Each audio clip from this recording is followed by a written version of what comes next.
Hi there everyone, this is Lavender Moon. I'm here with your reading for this week. So I'm going to try a new spread with you guys today. I usually do it for myself and it gives me so much clarity and insight. So basically what I do is I add the Fool into it and pull a total of 12 cards, and the Fool represents your present, and anything before the Fool is in the past and anything after the Fool is in the future. So let's get started here.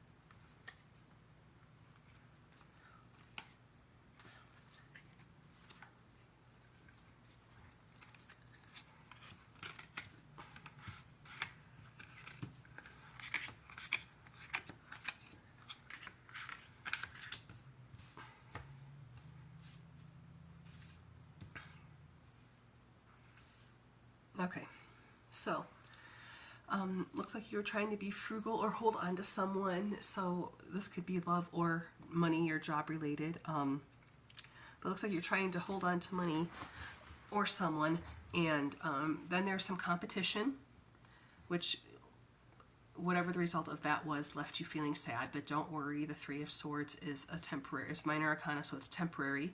You'll get over it, and you've collaborated with some people.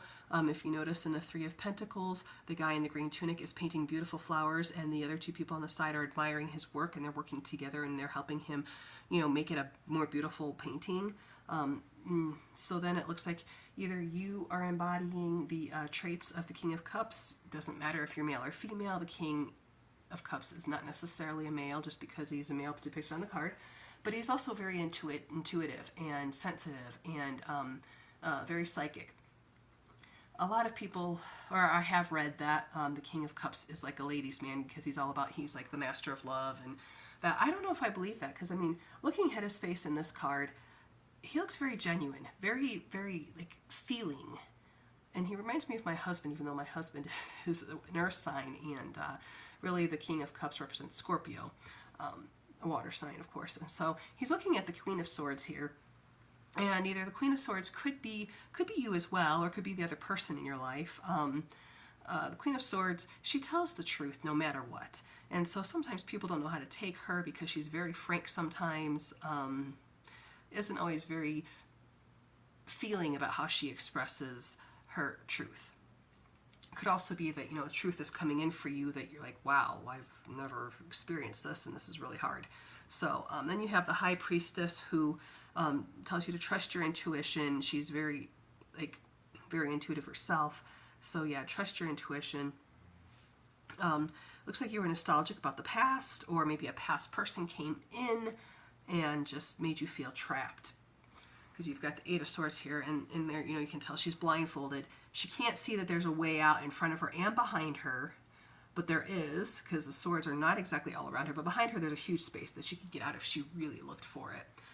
So there was a way out, and it looks like you did find the way out, because the Three of Wands is like about expansion and growth and becoming better. And then you have the Page of Pentacles. The pages, they are still learning about their suits. So the page is still learning about pentacles and obtaining material wealth and obtaining money. And so that could be that you have a new opportunity coming in, or that you're learning about it yourself, or that you've done something. And then we have the Fool, who, is the leap of faith. He's standing there on the cliff, about to jump off. The dog's like, hey, wait a minute, you don't want to do that. And he's like, no, I've got to keep on going. So let me pull one more card to get clarity, because the Fool is supposed to be your present and there's nothing in the future here. We've talked about your past, so let's get something for the future here. The Ten of Pentacles. Okay, great. So the Ten of Pentacles is about leaving a legacy. You've built up your wealth. You're doing well. So in the future, whatever you did, got rid of that person, got a new person, found a new opportunity, whatever is going to be amazing, because you are leaving a legacy. You have built it up. The astrology dice. Okay, so if you remember my last video, I did explain that I use astrology dice that I did get on Amazon. They're amazing. I really like how they enhance the reading for me. So let's see what the astrology dice tell us today. All right, so we have the first house, if you can see that, the first house.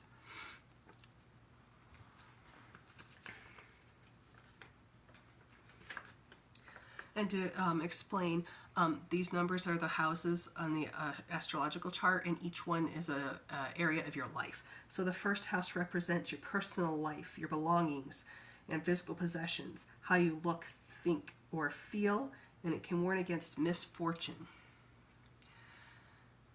All right, let's see what the other two say, because that alone, so it's about your personal life. Okay. So now we have Virgo, which is the sign. Virgo. Well, that makes sense that you felt trapped here with the Eight of Swords, because you've got, in your personal life, you're taking on too much. So you felt trapped, so that makes sense. Okay, so this planet is Uranus. If you can see that one. And Uranus. So once you, okay, so yeah, so you felt trapped in this situation that you were in, whether it was work, whether it was love, and you did something unconventional and broke out of that to get you to the Ten of Pentacles, which is where you're leaving your legacy, and you're like having so much abundance that you're just so happy about it. This is really good. Yeah, this is really good. So thank you for watching. Please don't forget to like, subscribe, and follow me. I'm planning on expanding more on some of this, so stay tuned, and I'll keep you updated on my projects and what I'm doing.